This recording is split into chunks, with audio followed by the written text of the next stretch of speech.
আমার যেটি মন চাবে সেটাই আমি ভোটটা দিই। ওটাকে খারাপ করছি এখন আসে দুইটা যে শট দিলে আমার কাটা এ পর্যন্ত কাল নিয়ে গেছে।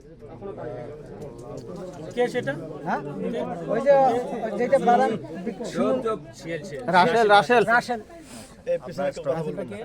তখন আবার চড়ে আসতেছে সবাই হাতা বান্ধি করিয়া আমাকে বিদায় দিল আবার দুই মারিয়া বেটা তো ফাটে খাই দ্বিতীয়ত এই কথা তাছাড়া আর কিছু করি আপনি কি আগে আমি অসুস্থ ছিলেন? হ্যাঁ আপনি কি কোনো অসুস্থ ছিলেন? না না না না এমনিতে চুল সাইটে গেছে আচ্ছা না ফিরে আচ্ছা আমি একটা প্রশ্ন করি আপনাকে, হ্যাঁ আচ্ছা শুনতে পারলাম আপনি নাকি আহত হয়েছেন, কখন হয়েছেন এটা?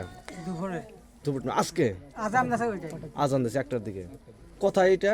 হাজিরাটে হাজিরাট বাজারে? বাজারে আস্তার মধ্যে ও, কেন এই কে কে আহত করলো আপনাকে? ওই যে ওর নাম সুয়েল রাসেল। ও উনি কেন আপনাকে আমরা তো বিএমপি আমরা নাম জামাতি আর তো অনেক জামাত আছে, মানে আপনাকে কেন মারলো? ওই যে এই কথাটা কইছি কি বলছিলেন? যে কইছি যে আমি বিএমপি পার্টির নাই, আমি কারো জমিন নাই, ও বলে জমিতে আমি থাকি না, আমার নিজের জমি নিজে থাকি, নিজে খাই কামাই। মানে আপনি বিএনপি আজকে ইয়াতে মানে জান নাই এই জন্য আপনাকে এই ওদের জন্য সমস্যা না কারণে আপনাকে হ্যাঁ ও কোথায় আঘাত করছে এটা আপনাকে? এখানে কান এখানে বাম কানে? হ্যাঁ।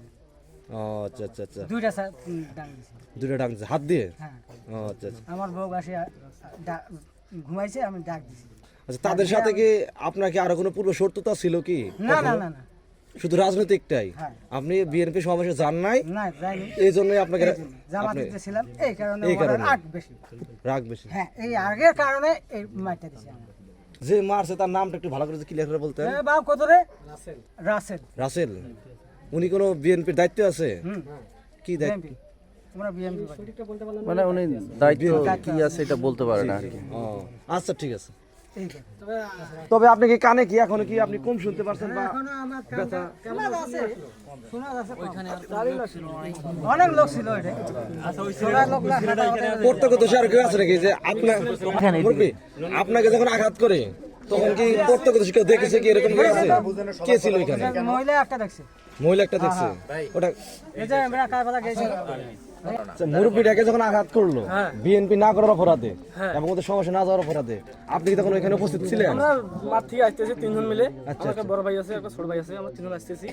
আসার পরে বিড়ি একটা হাতে ধরেছে, হ্যাঁ হ্যাঁ মুরব্বী মানুষ বিশ খাবে না, হ্যাঁ হ্যাঁ হ্যাঁ আসতেছে। তারপরে যে মুরব্বী শুনলাম হ্যাঁ। ডাকালো, বিএমপি এই যে এগুলো নিয়ে কথা বলতেছে। হ্যাঁ, হ্যাঁ। অনেক ওই যে রুম থেকে বেড়ে আসিয়া গুডাউন আছে, গুডাউন থেকে বেড়ে আসিয়া পরে কিছু বলার পথে একটা শট দিয়েছিল কান্ডাত এই জায়গায়, আচ্ছা আচ্ছা জোরে শট দিয়েছিল। পরে অনেক গাইলা ছিল যে বেটা তোকে দেখে নেবো, তুই নেতা হয়েছিস নাকি, অনেক কথা বলে আমরা চলে আসি ওই জায়গায়। সোহেল বলতেছে, রাসেল বলতেছে? হ্যাঁ পরে তোকে দেখে নেবো, জুতা পায়ে জুতারা খরচ চাইছিল। আচ্ছা আচ্ছা। পরে চলে পরে যে সুন্ডাল পরে ধাক্কে চলে কথা তুই চলে যাইছিস সান্ডাল? সুন্ডাল সুন্ডাল। ওই যে বিদায় আছে, আমরা চলে এলাম, আমি সাইকেলে আছি, আমার একটা ভাই আছে ওর নাম মিজানুর, ও বলতেছে চলো চলে যাই, ওর আমরা চলে এলাম। পরে আমরা ওই জায়গায় বোকা ঝোকা করছে না কি আমি বুঝলাম, ওগুলো আমি বলতে পারি। মানে এনাকে যে চোর দিছে ওনার নাম কি? রাসেল, ওনার বাবার নাম? ওনার বাবার নাম কি? নবীর হোসেন। নবীর হোসেন। মৃত, ওনার বাসাটা মৃত। কোথায়? কোন পাড়ায়? অঙ্গুপাড়ায়। অঙ্গুপাড়ায়। পঙ্গুপাড়া। আচ্ছা আচ্ছা তো ঠিক আছে। এই ঘটনাটা হাজিরহাটে ঘটার পরে উনি আমাদের কর্মীর মাধ্যমে আমাকে জানায়। তখন কিন্তু আমি এই হাজিরহাটে আসি। আসার পরে ওই আমার জামাইকে আরও অন্য একটা ভাইকে তিনজন মিলে আমরা কিন্তু এনার বাসায় আসি। আসার পরে এনার কাছে শুনলাম বিস্তারিত। তারপরে শুনলাম যে ওই যে ছেলেটা এখানে বললো, তোমার নাম কি বাবা? মোহাম্মদ বিপুল ইসলাম। বিপুল ইসলাম কাছে শুনলাম যে ওইখানে নাকি একটা মহিলাও ছিল। আচ্ছা আচ্ছা হ্যাঁ ওই দোকানে একটা মহিলা ছিল। হ্যাঁ, যখন এনাকে যখন মারে তখন কিন্তু ওখানে কিন্তু একটা মহিলা ছিল। আমরা এইখান থেকে যাওয়ার পরে ওই মহিলার বাসায় গেছি। যাওয়ার পরে মহিলার কাছে আমরা শুনছি যেভাবে এই ছেলেটা বলতেছে ওইভাবে ওই মহিলাও বলতেছে যে এই ঘটনা ঘটছে।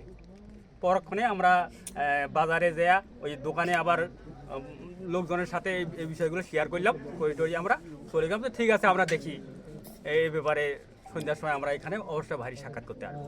আপনার এক কর্মী আজকে বিএনপির সমাবেশে না যাওয়ার কারণে তাকে বিএনপি কর্মী আহত করছে, এ বিষয়ে আপনাদের পদক্ষেপ কি?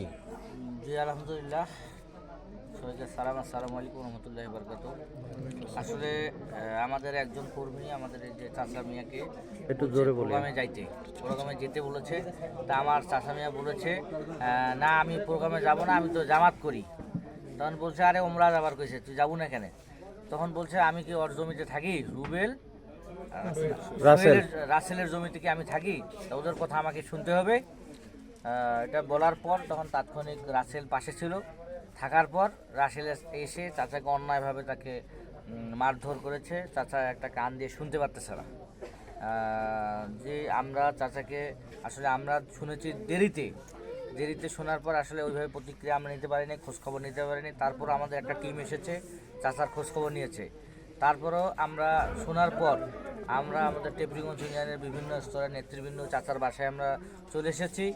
আমরা এখন চাচাকে মেডিকেলে ভর্তি করার পর চাচাকে পুরোপুরি সুস্থ করার পর আমরা আইনিভাবে তাদের সাথে লড়াই করব। ঠিক আছে। ইনশাআল্লাহ। ঠিক আছে। ঠিক আছে।